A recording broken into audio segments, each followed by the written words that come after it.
Hi, welcome to Inktober Day 15. Today's theme was North Star. So first off, we are at the official halfway point, so that's very exciting. As far as videos go, we're at the halfway point. I am currently working on painting number 20 right now. That'll be posted on my Instagram soon, but I'm still trying to play catch up with the videos. So videos wise, this is the halfway point.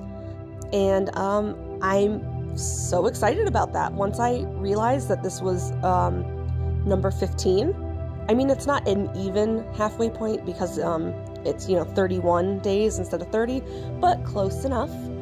But once I realized that we were at the halfway point, it just really got me amped up and really proud of myself for getting this far. So this one is North Star. This was a prompt that I used last year, and I pretty much kept the idea the same. This one is, I think, a lot better than last year's, but the overall idea behind it is pretty much the same. As I was painting it, I kind of had a thought in my head that it's very much a sister piece to Stars. They have very similar feel to them. So I wanted to keep them kind of similar in color scheme as well. So this one is just black, gray, and white. There's no additional colors added to it. And I just really like how that worked out. So I do like the two pieces together.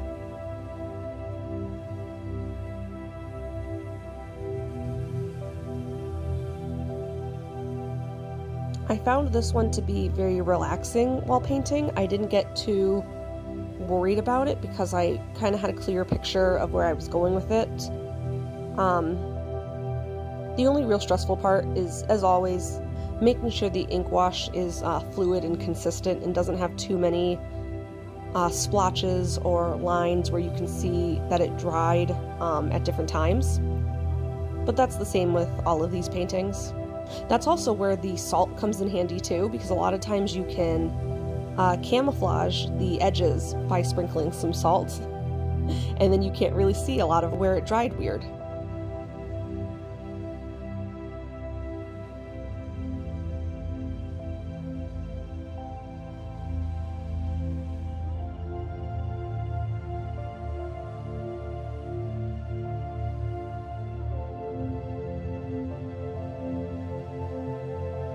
I'm sorry that my hair keeps creeping into frame there. Most of the time when I'm painting, I am pretty conscious of how far I'm leaning forward, and I do have pretty long and thick hair, so a lot of times I'll throw it up in like a loose top knot or just like a messy bun. And when I'm painting, I try to not tie it up so high on my head, because the more I lean forward, the more hair you're gonna see. Most of the times I'll keep it a little lower, or I'll have it in a ponytail so it doesn't get into frame, but I totally forgot.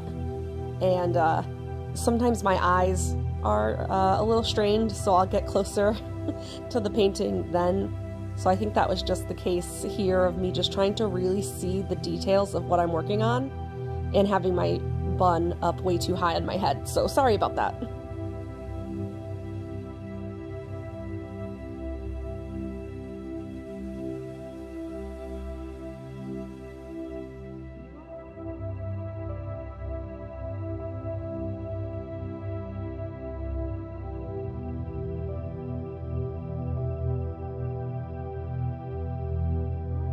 So in my last video, I mentioned the new tape that I'm using and how it's really great about not letting the edges bleed, but not so great at sticking to the table. And so here you can see that I have a lot of tape along the edges, and that's because I was trying to, it unstuck to the table and the whole painting lifted up.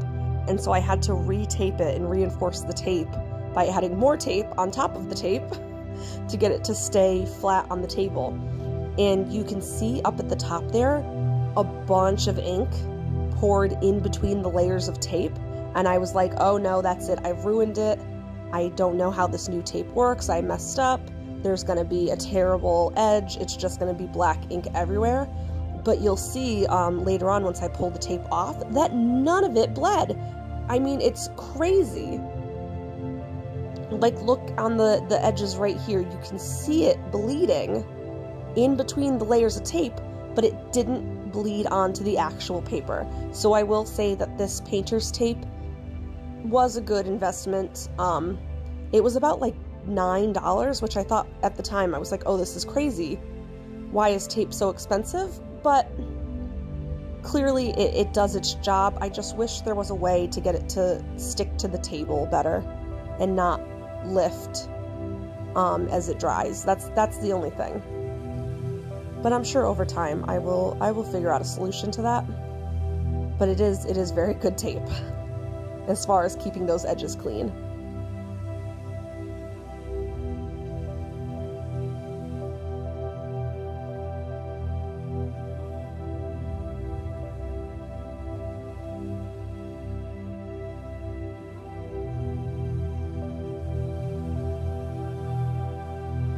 I really enjoyed the hair in this illustration. I just love the way it flows and lays and just all those swirls and curves, and it was just really nice to work on.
Sometimes the salt gets a little too crazy, and you'll see me kind of cover it up to make it a little less blank space.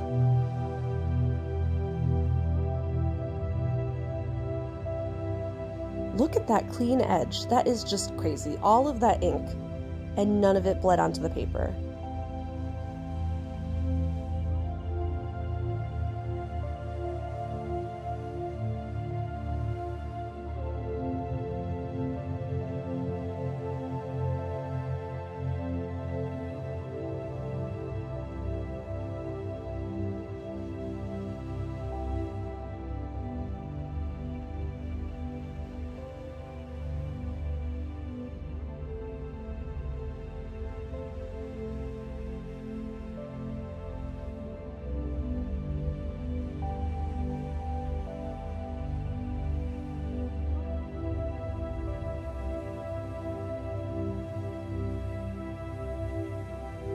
I really love these portions of the paintings where the strands of hair go from being big chunky blocks to really seeing the flow and the details as I fill in those gaps and then put in the wispies. It just is my favorite part of every single painting, where it just all kind of comes together.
I don't pre-plan these extra strands in the hair wispies.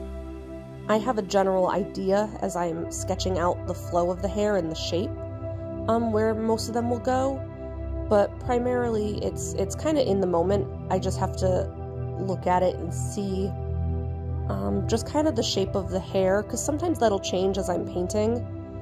So I have to wait and see until I have, you know, the finished product of the hair blocked out, and then I can go in and add those wispies kind of as I see fit.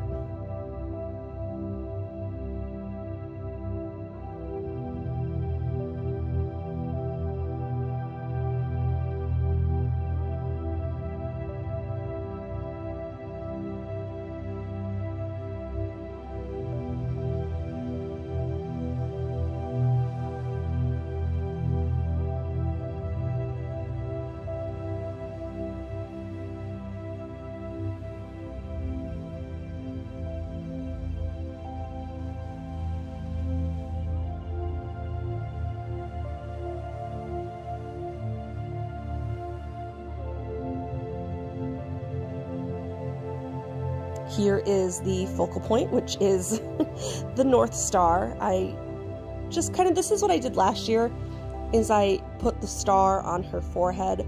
There's no specific reason, I just kind of liked the idea of it stylistically.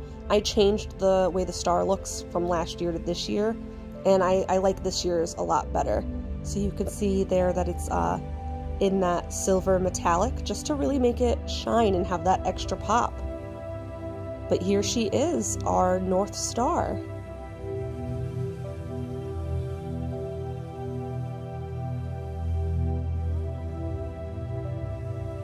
Thank you for watching.